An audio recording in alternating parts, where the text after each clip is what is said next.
RAB headquarter থেকে এখানে briefing করছি মূলত দুটি কারণে। একটি হচ্ছে আজকে আমাদের যে অভিযানটি হয়েছে গত রাতে, এটা আমি বলবো একটা রিমার্কেবল অভিযান। যে আমরা সারা জীবন শুধু সেফ হাউসের কথা শুনেছি, যে সেফ হাউস আছে, এবং আমি বলবো আমাদের কিছু সাংবাদিক ভাইয়েরা বিভিন্ন সময় আমাকে বলেছে যে ঢাকা শহরে অনেক সেফ হাউস আছে, অনেক জায়গায় অনেকেই আছেন। এই সম্পর্কে বিভিন্ন সাংবাদিক ভাইয়েরা আমাকে তথ্য দিয়েছেন, আমরা ব্যাটালিয়নকে দিয়েছি, এবার ব্যাটালিয়নও বিভিন্ন সময় অভিযান করেছে। তো এই অনেকদিন পরে আমরা কালকে বেসিক্যালি 3টি সেফ হাউস থেকে আমরা বেশ কিছু ভিকটিমকে উদ্ধার করতে সক্ষম হয়েছি।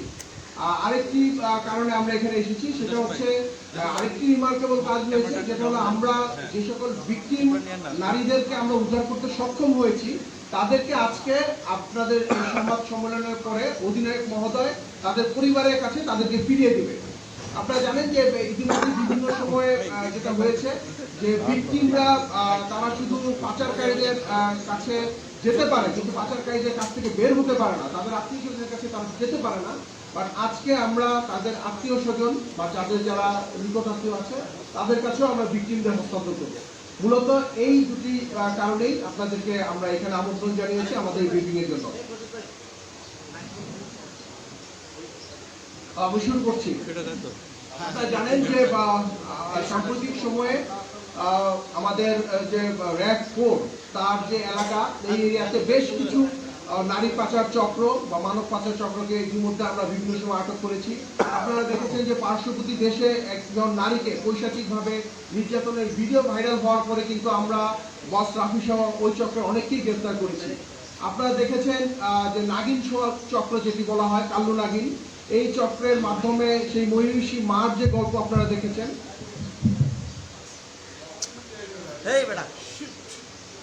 ঠিক আছে,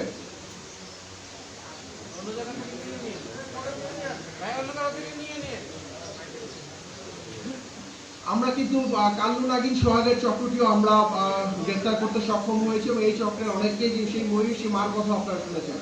আপনারা দেখেছেন আমরা এই র্যাব করি সাম্প্রতিক সময়ে সেই ভুয়া ডক্টর লিটন, যে বিভিন্ন নারীকে নার্সের চাকরি দেওয়ার কথা বলে মধ্যপ্রাচ্যে তাদেরকে পাচার করেছে, সেই যে ভুয়া ডক্টর লিটন যাকে আমরা পেয়েছিলাম, সে 6টি বিবাহ করেছিল, 6 জনকেই সে পাচার করেছিল মধ্যপ্রাচ্যে, তাদেরকেও আমরা র্যাব 4-এর বিভিন্ন অভিযানে আমরা আটক করতে সক্ষম হয়েছি। সেই র্যাব 4 আজকে মধ্যরাত থেকে একটি রিমার্কেবল একটি অভিযান করেছে। এই অভিযানের মাধ্যমে বাংলাদেশ থেকে পার্শ্ববর্তী দেশে নারী পাচার চক্র এবং মধ্যপ্রাচ্য কেন্দ্রিক নারী পাচার চক্রের দুটি চক্রকে বিভিন্ন অভিযানে আমরা গ্রেফতার করতে সক্ষম হয়েছি। এখানে আমরা যে অভিযান পরিচালনা করেছি সেখানে আমরা ঢাকার বিভিন্ন জায়গা থেকে উত্তরা বা মিরপুরের বিভিন্ন এলাকা থেকে 3 থেকে 4টি সেফ হাউস থেকে আমরা 23 জন ভিকটিমকে উদ্ধার করতে সক্ষম হই। একইভাবে পার্শ্ববর্তী দেশে পাচারকালীন সময়ে চুয়াডাঙ্গা থেকে আমরা কিন্তু একজনকে গতকালকে রাতে যিনি পাচার হয়ে যাচ্ছিল তাকে কিন্তু আমরা উদ্ধার করতে সক্ষম হই এবং ওই পাচারের সাথে জড়িতদেরও আমরা গ্রেফতার করতে সক্ষম হই। গতকালকের এই অভিযানে দুটি পৃথক অভিযানে, একটি যেটা পার্শ্ববর্তী দেশ কেন্দ্রিক যে চক্র রয়েছে, যেখানে আমরা বলেছি কামরুল উর্ফে আপনার ডিজে কামরুল উর্ফে ড্যান্স কামরুলকে আমরা 4 জন সহ আটক করতে সক্ষম হয়েছি। এবং আরেকটি যে চক্র ছিল যেটা হলো মধ্যপ্রাচ্য কেন্দ্রিক যে চক্রটি রয়েছে নুরুল নবী, তাকেও আমরা তার চক্রের 7 জন সহ দেশের বিভিন্ন জায়গা থেকে আমরা তাদেরকে আটক করতে সক্ষম হয়েছি। আমরা তাদের কাছ থেকে আপনারা দেখেছেন বিপুল পরিমাণ বিভিন্ন আলামত আমরা উদ্ধার করতে সক্ষম হয়েছি, আমরা বিভিন্ন মাদক সামগ্রী উদ্ধার করতে সক্ষম হয়েছি। আমরা তাদেরকে নিজেদেরকে বিভিন্নভাবে প্রমাণ করার জন্য যে তারা ট্রেনিং এজেন্সি বা তারা অ্যাকচুয়ালি রিক্রুটিং এজেন্সি এরকম প্রমাণ করার জন্য তারা বিভিন্ন ড্রেস ব্যবহার করতো, আমরা সেগুলো উদ্ধার করতে সক্ষম হয়েছি। পাচার কাজে ব্যবহৃত বিভিন্ন সময় যে মোটরসাইকেল, সেটাও আমরা উদ্ধার করতে সক্ষম হয়েছি এবং আমরা বিভিন্ন আলামত সহ মোবাইল সহ বিভিন্ন জিনিস আমরা উদ্ধার করতে সক্ষম হয়েছি।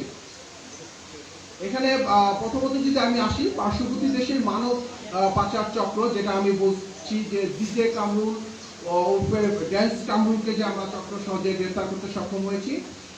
ডিজে কামরুল বা ড্যান্স কামরুল সে 2001 সালে প্রথম সে ঢাকায় আসে এবং সে ঢাকায় রিক্সা চালায়। সে তার প্রথম জীবনে সে রিক্সা চালক ছিল।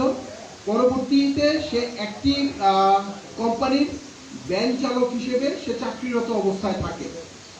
আনুমানিক 2016 সালের দিকে সে চিত্র জগতে বিভিন্ন জায়গায় যেখানে শুটিং হয় বা এফডিসি এই সকল জায়গায় সে বিভিন্ন ডেলিভারি ম্যান হিসেবে সে প্রথমত সাইড ড্যান্সার হিসেবে সে আত্মপ্রকাশ করার চেষ্টা করে।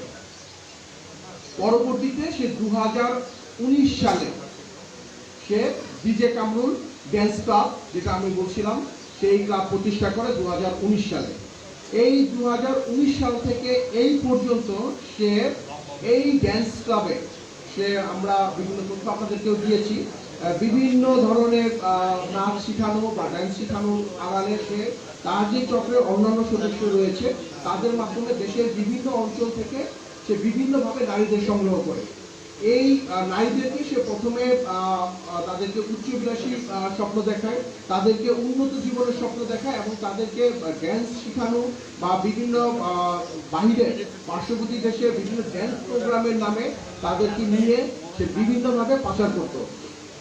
এখানে সে ইতিমধ্যে একজনকে সে পাচার করে 2019 সালে সে জেল কেটেছে এবং পরবর্তীতে সাম্প্রতিক সময়ে যে তার সম্পর্কে আমাদের কাছে তথ্য যেভাবে এসেছে, একজন ভিকটিমের ফাদার আমাদের কাছে অভিযোগ করেছে সেই ভিকটিম নারী সহ আরেকজন বর্তমানে পার্শ্ববর্তী দেশে জেলে রয়েছে। তো এই চক্রটিকেও সে পাচার করেছে এবং এই বিভিন্ন সময়ে প্রায় গত 2-3 বছরে ড্যান্স কামরুল বা ডিজে কামরুল তার এই ড্যান্স শেখানোর নাম বলে তার যে ফেসবুক পেজ বা বিভিন্ন জায়গার মাধ্যমে সে বিভিন্নভাবে নারীদের সংগ্রহ করেছে এবং তার যে গ্রুপে যারা সহযোগী রয়েছে, যেখানে আমরা পেয়েছি আপনার রিপনকে পেয়েছি, সেলিমকে পেয়েছি, শামীমকে পেয়েছি। এখানে আমরা রিপনকে পেয়েছি যে পার্শ্ববর্তী দেশের বিভিন্ন যারা দালাল রয়েছে, যারা নারী পাচারের সাথে জড়িত, সে এই দেশের যারা ড্যান্স ক্লাবের যে সকল নারীদেরকে তারা প্রলুব্ধ করে নিয়ে আসতো ড্যান্স শেখানোর নাম করে, বা যাদেরকে উচ্চ বিলাসী স্বপ্ন দেখানো হতো, বা যাদেরকে বলা হতো যে পার্শ্ববর্তী দেশের ড্যান্স ক্লাবে চাকরি দেওয়া হবে বা পার্শ্ববর্তী দেশের বড় বড় হোটেলের যে ড্যান্স প্রোগ্রামগুলো হয় সেখানে সুযোগ দেওয়া হবে, সেই তাদের ছবি তারা পার্শ্ববর্তী দেশের যারা দালাল, আমরা কিন্তু পার্শ্ববর্তী দেশের বেশ কয়েকজন দালাল নাম পেয়েছি, তাদের কাছে ছবি পাঠানো হতো। এই ছবি দেখে তারা চয়েস করতো এবং এই রিপন, সেলিম তারা কিন্তু এই যে পার্শ্ববর্তী দেশের দালালরা যখন তাদের ড্যান্স ক্লাবের জন্য আমাদের এই নারীদেরকে চয়েস করতো, তখন তারা মূলত তাদের দাম বাড়াতো, দাম বাড়িয়ে তারা একটি মুনাফা অর্জন করতো এবং তারা লভ্যাংশ নিত। আমরা শামীমকে আটক করেছি, যে আমরা পেয়েছি সীমান্ত এলাকা, যেটা আমরা বলেছি চুয়াডাঙ্গা যে সীমান্ত এলাকা, যে ঝিনাইদহ যে সীমান্ত এলাকা, এখানে তার সেফ হাউস রয়েছে এবং তার এই চুয়াডাঙ্গার যে সীমান্ত এলাকার সেফ হাউসে আমরা একজন ভিকটিমকে আজকে মধ্যরাতে আমরা উদ্ধার করতে সক্ষম হই। আমি বলবো এটা একটা রিমার্কেবল অপারেশন। সেই পাচারকালীন সময় আমরা তাকে উদ্ধার করতে সক্ষম হই। এই তারা বিভিন্ন সেফ হাউস পরিচালনা করা ছাড়াও তারা বিভিন্নভাবে অনৈতিক কাজে তাদের সেফ হাউসে বিভিন্ন নারীদের জোরপূর্বক তারা তাদেরকে অনেকটি জোরপূর্বক অনৈতিক কাজে বাধ্য করতো এবং পার্শ্ববর্তী দেশে তারা যদিও চাকরির কথা বলতো, পরবর্তীতে বিক্রি করে দেওয়া হতো। এবং ইতিমধ্যে আমি আপনাকে বলেছি 3 জন পার্শ্ববর্তী দেশে জেলে রয়েছে যারা অবৈধভাবে অনুপ্রবেশ এবং বিভিন্নভাবে তারা ধরা খেয়েছে এবং তাদের যে গার্জিয়ান যারা আছেন তারা এখানে আমাদের কাছে অভিযোগ করেছেন। এই চক্রটি আমরা দেখেছি যে তারা অ্যাকচুয়ালি 2019 সাল থেকেই তারা এইভাবে কাজ করছে এবং গ্রেফতারকৃত যে ডিজে কামরুল সে বিভিন্ন সময়ে বিভিন্ন ডান্স প্রোগ্রামের নাম করে পার্শ্ববর্তী দেশে একটি বড় গ্রুপ নিয়ে যেত। সেখানে নেয়ার পরে তাদেরকে পার্শ্ববর্তী দেশের দালাল চক্রের মাধ্যমে তাদেরকে একটি ছকে বেঁধে, একটি ছকের মধ্যে ফেলে তাদেরকে আটকে ফেলতো। সেখানে তারা বিভিন্ন, আপনারা জানেন যে বিভিন্ন আধার কার্ড সহ বিভিন্ন বিষয় উঠে এসেছে, বিভিন্নভাবে অনুপ্রবেশ, অবৈধ অনুপ্রবেশের ব্যাপারে উঠে এসেছে।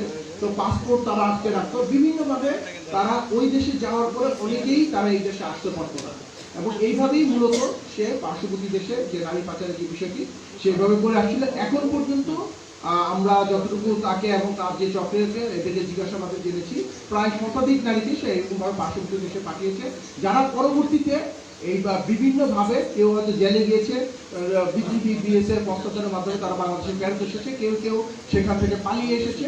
এবং আপনারা জানেন যে সাম্প্রতিক সময় আমরা যখন কান্নু নাগিনের যে অভিযানটি করেছি, সেখানে পাঞ্জিপাড়া বিভিন্ন পতিতালয়ের কথা এসেছে। সেখানেও আমরা তথ্য পেয়েছি এই চক্রের মাধ্যমে কয়েকজন গিয়েছে, যে সম্পর্কিত মামলাও হয়েছে। এই ব্যাপারেও আমাদের র্যাব 4 এর যে আভিযানিক দল তারা কাজ করছে। এই চক্রের সকল সদস্যের বিরুদ্ধে বিভিন্ন থানায় বিভিন্ন মামলা হয়েছে।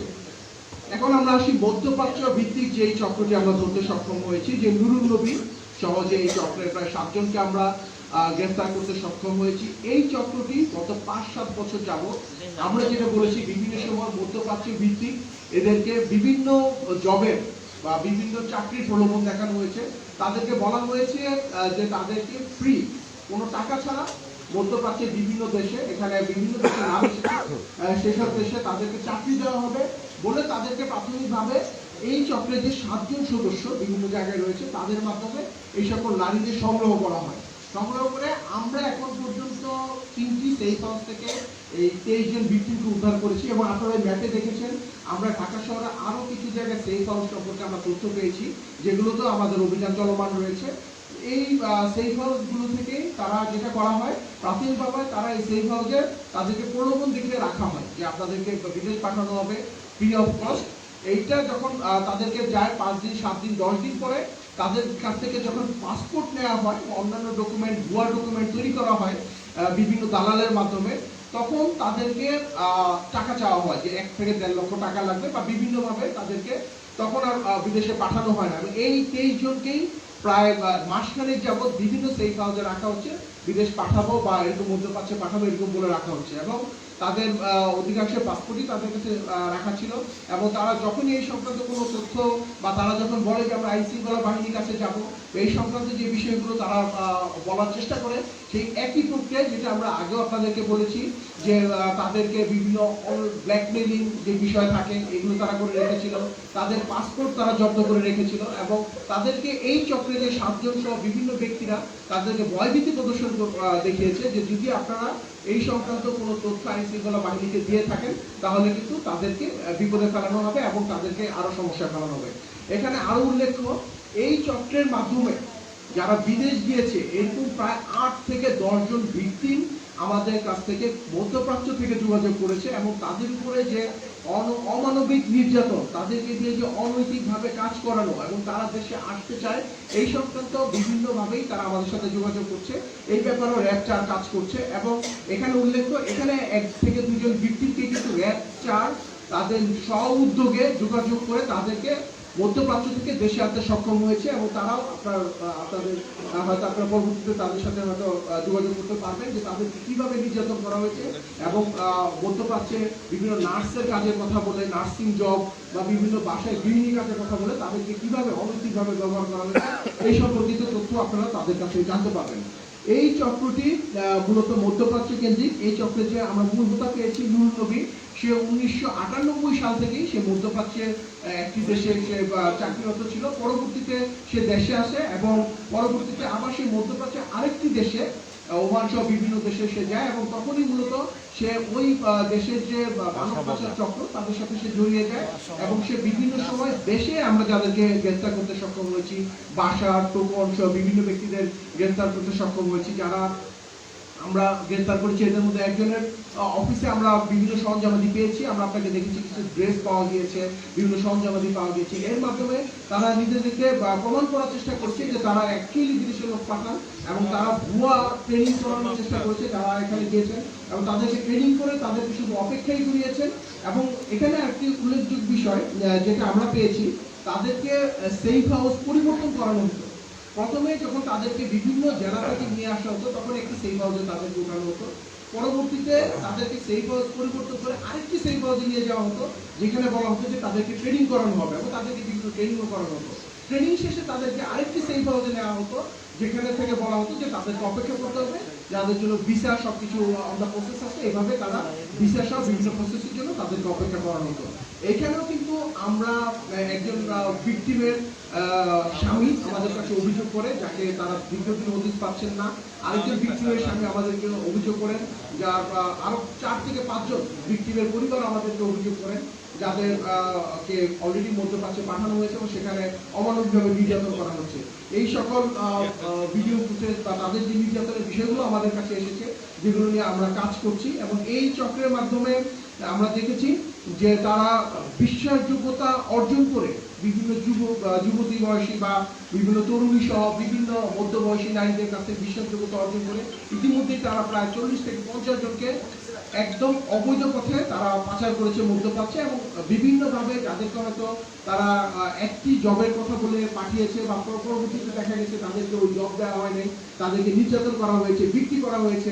এরকম প্রায় গত 5-7 বছরে 2 থেকে 250 ব্যক্তিকে তারা মধ্যপ্রাচ্যে এইভাবে পাঠিয়েছে। গ্রেপ্তারকৃতদের এদের বিরুদ্ধে বিভিন্ন থানায় বিভিন্ন নারী পাচার সহ বিভিন্ন মামলা রয়েছে, এবং তাদেরও পাচারের কাজে ব্যবহৃত বিভিন্ন ডকুমেন্ট সহ আমরা বিভিন্ন জিনিস আমরা জব্দ করতে সক্ষম হব। গ্রেপ্তারকৃতদের বিরুদ্ধে আইনের ব্যবস্থা করতে হবে।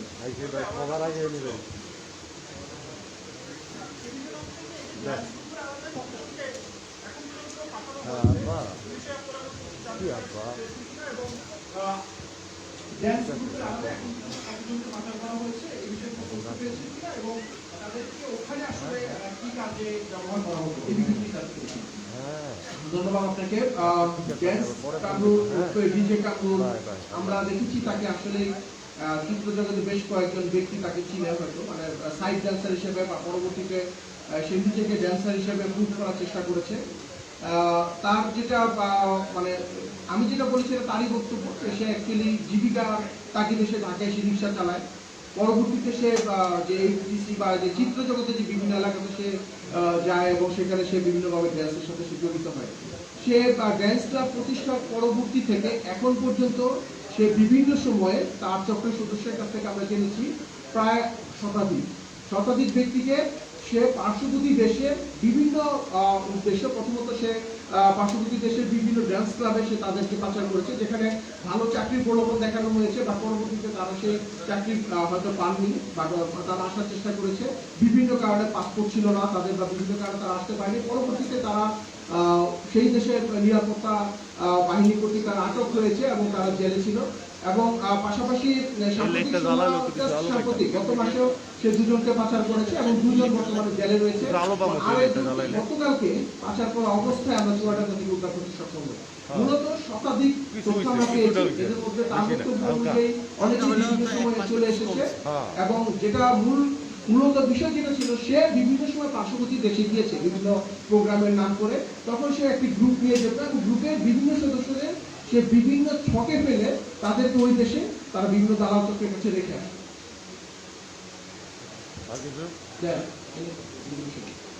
আপনি বলছেন দালাল চক্রের কথা ইন্ডিয়াতে, আমরা বলছেন ওইখানকার লোকের ইনভলভ আছে বাংলাদেশে এই চাল চক্রের সাথে।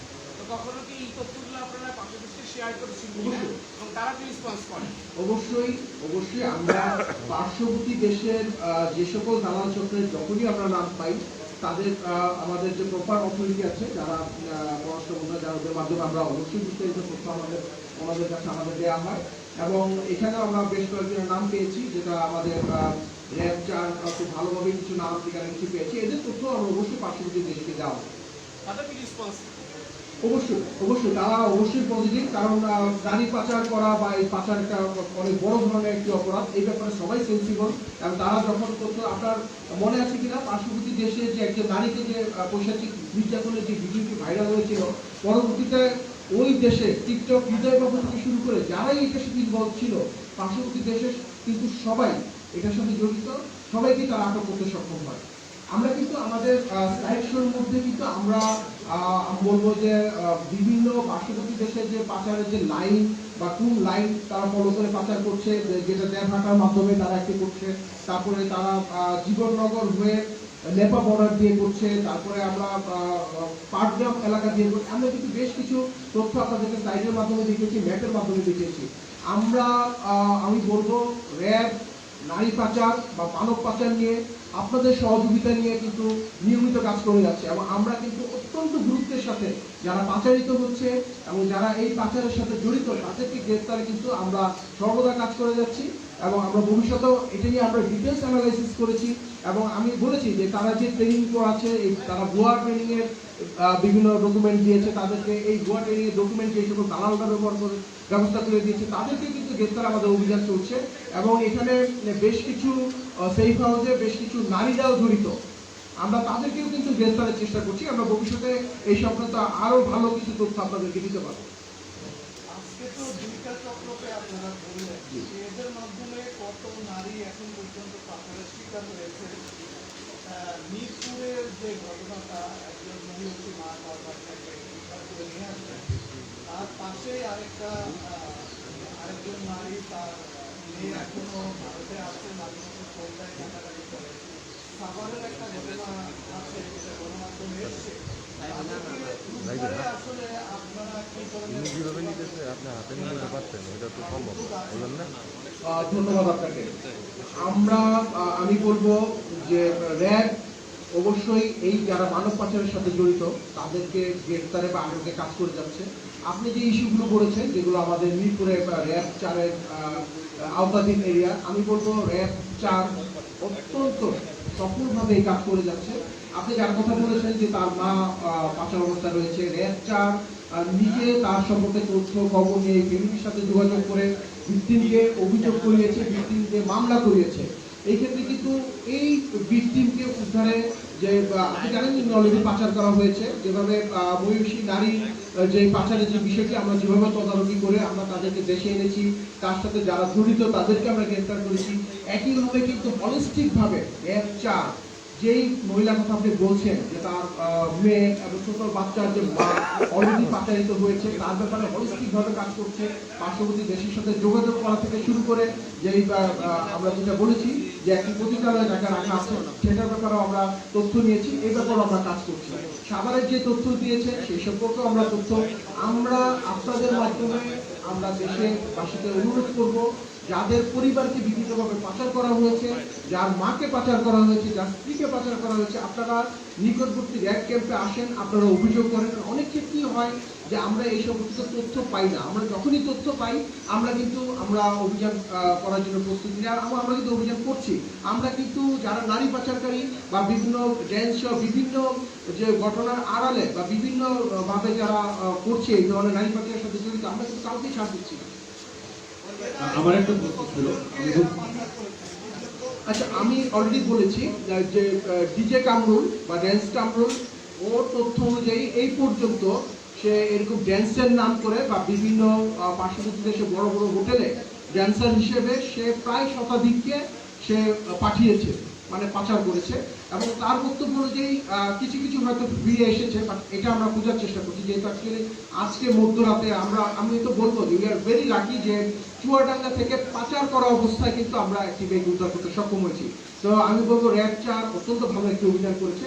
এই চক্রটি প্রায় শতাধিক, যে গত 2-3 বছর পার্শ্ববর্তী দেশে, এবং আরেকটি চক্র যেটি মধ্যপ্রাচ্য কেন্দ্রিক, সেখানে তারা একদম অবৈধ উপায়ে আমরা বলেছি 30 থেকে 35 জনকে পাচার করেছে।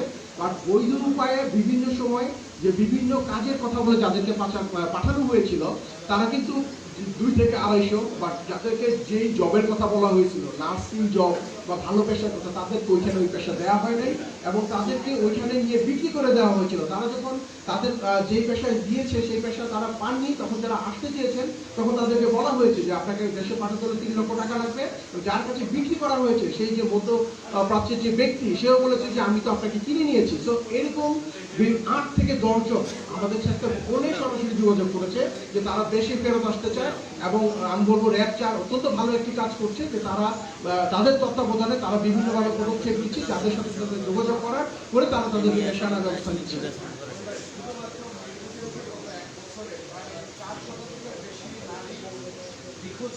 তাদের বিষয়ে আপনাদের কি ধরনের পরিকল্পনা নিয়েছে, তাদের উদ্ধারের বিষয়ে আপনাদের? গত 1 বছরে শুধুমাত্র মিরপুর এলাকা থেকে প্রায় 500 নারী নিখোঁজ হয়েছে। তাদের বিষয়ে আপনাদের কাছে কোনো তথ্য আছে কিনা বা তাদের উদ্ধারে আপনাদের তৎপরতা আছে কিনা, সেই বিষয়ে যদি একটু ব্যাখ্যা করবেন। ধন্যবাদ আপনাকে। আপনি যে তথ্যটি দিয়েছেন এই তথ্যটি আমরাও পেয়েছি। আমি বলবো সাম্প্রতিক সময়ে আমাদের নারী পাচারকারী আমরা যে কটা গ্রেফতার করেছি বা যাদেরকে আমরা উদ্ধার করেছি, অধিকাংশ কিন্তু এই র্যাব 4-এরই অভিযান। সাফল্য আমি বলবো র্যাব 4-এরই সাফল্য বেশি। পাশাপাশি আপনার যে নিউজের কথা বলেছেন, সেই নিউজ ধরে আমাদের র্যাব 4 একজন একজন করে তথ্য তারা নিচ্ছে যে আসলেই তারা কয়জন পাচারিত হয়েছে, তাদের মধ্যে কতজন ইতিমধ্যে দেশে এসেছে সেটাও তারা তথ্য দিচ্ছে। এবং আমি আপনাদেরকে বলেছি যে আপনারা দেখেন যে আমরা সাম্প্রতিক সময়ে কিন্তু আমরা নারী পাচার সংক্রান্ত যে অভিযান বা মানব পাচার লিবিয়া কেন্দ্রিক যে অভিযান আমরা কিন্তু চলমান রেখেছি। এবং আপনাদের মাধ্যমে আমি একটি কথা যেটা বলেছি, এই যে আপনারা বলেছেন যে প্রায় 4 শতাধিক যে পাচারিত হয়েছে, আপনাদের মাধ্যমে আমি এই সকল অভিভাবকদের আমি অনুরোধ করতে চাই যে আপনারা আমাদেরকে তথ্য দিন। আপনাদের তথ্য পেলে অবশ্যই আমরা যারা নারী পাচারকারী, যারা এই ধরনের পাচারের সাথে জড়িত, তারা বাংলাদেশের যেখানেই থাকুক আমরা তাদেরকে গ্রেফতার করে আইনের হাতে সোপর্দ করব। আমরা আগে থেকে দেখছি যে এই ডিজের অন্তরালে এই ধরনের মানব পাচার হচ্ছে, তো সেহেতু আইন করে কেন এই ডিজে ক্লাবগুলো বন্ধ করা হচ্ছে না এবং মানে এর লিগাল একটা সলিউশন করা হচ্ছে না? বারবার কেন এই ধরনের আপনাদের অভিযান পরিচালনা করা লাগছে? কারণ আমি দেখেছি যে ডিজে ক্লাবের অন্তরালে বেশিরভাগই মানব পাচারের সঙ্গে টুকটাক জড়িত থাকে।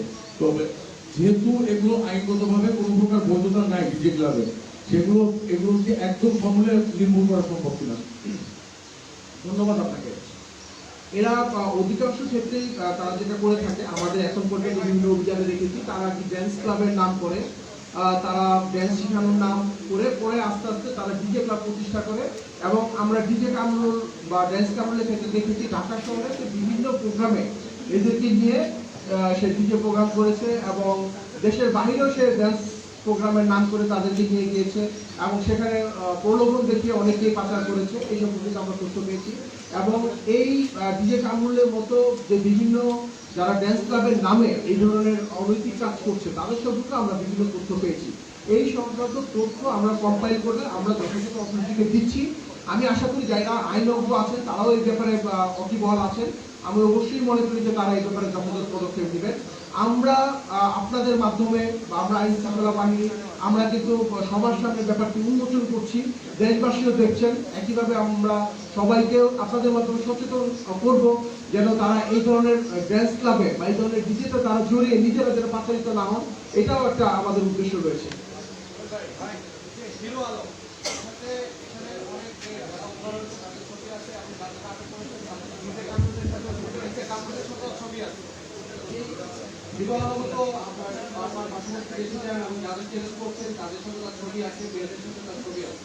হিরো আলম এই চক্রের সাথে জড়িত আছে কিনা সে বিষয়ে আপনারা বলতে চাইবেন? প্রথম কথা হলো যে আমরা হিরো আলম সহ বা তাকে সহ যে ছবিগুলো পেয়েছি এখানে সবাই যে পাচারিত হয়েছে ব্যাপারটা এরকম না। সেখানে হলো তার তো ড্যান্স ক্লাবে যাদেরকে সে ডান্স করায় বা যাদের দিয়ে সে বিভিন্ন প্রোগ্রাম করে তাদের সহ আমরা হিরো আলম সহ তার বিভিন্ন ছবি আমরা পেয়েছি।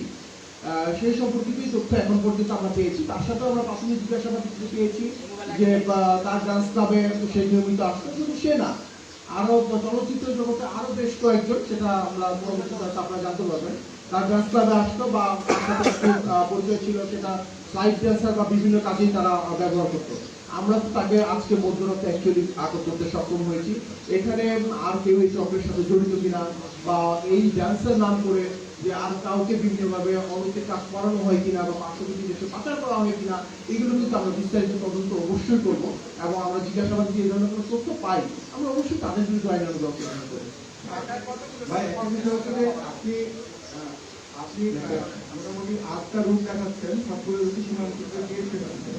এক্ষেত্রে আমাদের সীমান্তরক্ষী বাহিনীর কোনো দায় বা তাদের বিষয়ে আপনারা কিছু বলবেন কিনা এবং তাদের সঙ্গে আপনারা এই পাচার রোধের বিষয়ে কোনো যোগাযোগ করছেন কিনা, বা এই চুয়াডাঙ্গা থেকে যে নারী ক্যারেট করা হয়েছে সেই বিষয়ে কিছু সীমান্তরক্ষী বাহিনীর সঙ্গে আপনাদের কোনো কোলাবোরেশন হয়েছিল কিনা কিছু বলবেন? প্রথমত হচ্ছে যে আমি ইতিপূর্বে বিভিন্ন ব্রিফিংয়ে আমি বলেছি যে যারা অ্যাকচুয়ালি পাচারকারী, যারা পাচার করে তারা বিভিন্ন সময় বিভিন্ন কৌশল অবলম্বন করে বিভিন্ন রুট তারা ব্যবহার করেছে। আমি যে 8টি রুট আপনাদেরকে এখন পর্যন্ত দেখিয়েছি, যেটা আমি বলেছি যে নেপা বর্ডার, তারপরে আপনার দেবহাট বা দত্তগ্রাম, বিভিন্ন বর্ডার যেগুলো দেখিয়েছি আপনাদের, সাতক্ষীরা হয়ে যে নাকি সরাগে যেতে, এগুলো কিন্তু আমরা এখন পর্যন্ত যাদেরকে বিভিন্ন সময় অভিযান পরিচালনা করেছি, যাদেরকে গ্রেফতার করেছি, তাদের তথ্য অনুযায়ী আমরা এই কয়টি রুট সম্পর্কে জানতে পেরেছি, আমরা অভিযান পরিচালনা করেছি। আপনারা জানেন পার্শ্ববর্তী দেশের সাথে আমাদের বিভিন্ন জায়গায় বর্ডার রয়েছে, সেখানে ছোট ছোট নদীর মাধ্যমেও আমরা পেয়েছি, নৌকা দিয়ে পাচারের বিভিন্ন তথ্য আমরা পেয়েছি। আমরা যখনই এই পাচারকারীদের আটক করে যখনই যেই বর্ডার সম্পর্কে আমরা তথ্য পাচ্ছি আমাদের বর্ডারে যারা আইন শৃঙ্খলা বাহিনী রয়েছে তাদেরকে আমরা তথ্য দিচ্ছি এবং আমরাও এই সকল যে রুটগুলো আছে এইগুলো সম্পর্কে আমরা সচেতন হচ্ছি। আইন শৃঙ্খলা বাহিনী যখন এই রুটগুলো সম্পর্কে তারা সচেতন হন এবং এখানে যখন তারা অভিযান বৃদ্ধি করেন তখন এই পাচারকারীরা রুট চেঞ্জ করে, মাদকের মতো আর কি। তারাও রুট চেঞ্জ করে, আমরা তখন তাদের একইভাবে তাদের নতুন রুট সম্পর্কে জানতে পারি এবং একইভাবে আমরাও সেখানে অভিযান পরিচালনা করছি।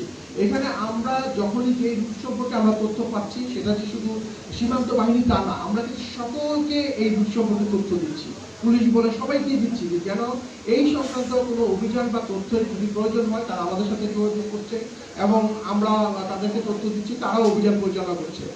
এখানে যখন বিভিন্ন সময় যারা পাচারিত হচ্ছে বা যাদেরকে পাচার করা হচ্ছে, এখানে একটা জিনিস আপনাকে বুঝতে হবে, তাদেরকে যখন বর্ডার থেকে পাচার করা হচ্ছে তখন কিন্তু তাদেরকে একটি উন্নত জীবনের আশায় তাদেরকে নিয়ে যাওয়া হচ্ছে। এমন না যে তাদেরকে অনেক জোর করে বর্ডার পার করা হচ্ছে। যখন তারা পার্শ্ববর্তী দেশে যাচ্ছে বা এই যে আমি এখানে যেগুলো দেখেছি পার্শ্ববর্তী দেশে তারা বিভিন্ন ডান্স প্রোগ্রামের নামে যাচ্ছে, যাওয়ার পরে তারা মূলত ফেসে যাচ্ছে। তো এইখানে অনেক ক্ষেত্রেই যখন তারা পার্শ্ববর্তী দেশে যাচ্ছে তখন তারা একটি দুর্বল সময়ের মাধ্যমে, আমি কিন্তু এখানে বলেছি যে তাদেরকে যখন ঢাকা ডান্স ক্লাবে রাখা হয় তাদেরকে একটু উন্নত জীবন, একটু যে রমরমা জীবনের প্রতি তাদেরকে আসক্ত করা হয়, এইভাবে কিন্তু তাদেরকে প্রলুব্ধ করে পার্শ্ববর্তী দেশে তাদেরকে পাচার করা হয়েছে। গ্যাস কামরুল বা ডিজে কামরুলের মাধ্যমে যারা হয়েছে এরকম কিছু তথ্য আপনাদের সাথে আমরা শেয়ারও করেছি।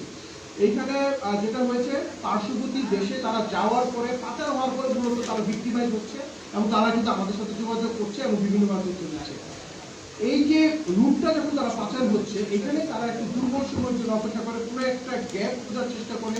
যারা দালাল চক্র বর্ডারকে দিয়ে বর্ডারের বিভিন্ন লোক ধরেছি, সেইগুলো ধরেছি, তারা কিন্তু নিয়মিত নজরদারির মাধ্যমে রাতের কোন সময়টা তারা একটা গ্যাপ পায় বা কোন সময়টাতে পাচার করলে তারা এই সময়টা একটা গ্যাপ তৈরি করবে, নৌকার মাধ্যমে কোন সময়টা তারা পার করলে হয়তো যে সীমান্ত বাহিনী বা আইন শৃঙ্খলা বাহিনীকে গ্যাপ করতে পারে, এর মাধ্যমে কিন্তু তার বিভিন্ন সময় পাচার হচ্ছে। আমি বলবো যে সাম্প্রতিক সময়ে আমাদের অভিযান অব্যাহত আছে বলেই কিন্তু আমরা অনেকগুলি আটক করতে সক্ষম হচ্ছি।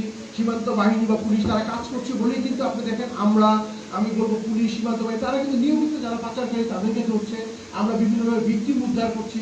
এমন করে আমাদের অভিযান খুব সফলভাবে চলছে এবং ভবিষ্যতে এরকম অভিযান আরো বেশি হয়। সেই হাউসটা কি সীমান্তের কাছে, একদম কাছে? সেই হাউসটা একটুখানি বলবো। সেই হ্যাঁ, হাউস আমি যে ম্যাপে দেখিয়েছি আমরা তিনটি সেফ হাউস থেকে আমরা উদ্ধার করতে সক্ষম হয়েছি এবং আরো 5-6টি সেফ হাউস সম্পর্কে আমরা তথ্য পেয়েছি ঢাকার বিভিন্ন জায়গায়। সেই সম্পর্কিত আমরা অভিযান পরিচালনা করব এবং এই সেফ হাউসগুলোতে আমাদের অভিযান চলমান থাকবে। যে সমস্ত বাড়িওয়ালা সেফ হাউস হিসেবে বাড়িগুলো ভাড়া দিচ্ছে তাদেরকে আইনের আওতায় আনছেন কিনা? আচ্ছা, এখানেও একটি বিষয় যেটা আমি কিন্তু আপনাদেরকে বলেছি যে তারা সেফ হাউস চেঞ্জ করে। তারা যখন প্রাথমিকভাবে কোনো সেফ হাউস তারা কোনো একটি বাসা নেয়, এগুলি সবগুলো এবং খুব অমানবিকভাবে যে 7জন 8জন ভিকটিমকে একটি রুমের মধ্যে রাখা হয়। তো প্রাথমিকভাবে যখন তারা আসে, আমি যেটা বলেছি আপনাদের 7 থেকে 10 দিন থেকে 1 মাসের ভিতরে তারা চেঞ্জ করে, একটি ট্রেনিং শেষ হলে আরেক জায়গায় নেয়। যখনই বাড়িওয়ালা বুঝতে পারে যে অ্যাকচুয়ালি তারা তো গার্মেন্টস কর্মী কোনো কিছু তাদেরকে হয়তো বোঝানো হয়, ডান্স ক্লাব যেমন ডান্স ক্লাবে কিন্তু বলা হয় যে তারা ডান্স শিখতে আসছে, যখনই বাড়িওয়ালা সন্দেহ পোষণ করে তখনই তারা বাড়ি চেঞ্জ করেছে। তো এই বিষয়গুলোর ক্ষেত্রে তারা যে বাড়িওয়ালা থেকে একটা সার্টিফিকেট দেয় তারা কিন্তু দিচ্ছে না তা না, সেটাও তারা ভুয়া দিচ্ছে এবং সেটাও তারা খুব স্বল্প সময়ের ভিতরে বিভিন্ন সেফ হাউস তারা আইন শৃঙ্খলা বাহিনীর তৎপরতার কারণেও চেঞ্জ করছে। অনেক ক্ষেত্রে বাড়িওয়ালারা বিভিন্ন প্রশ্ন জিজ্ঞেস করছে, এই জন্য তারা চেঞ্জ করছে। ধন্যবাদ, আমি খুলনা যাবো।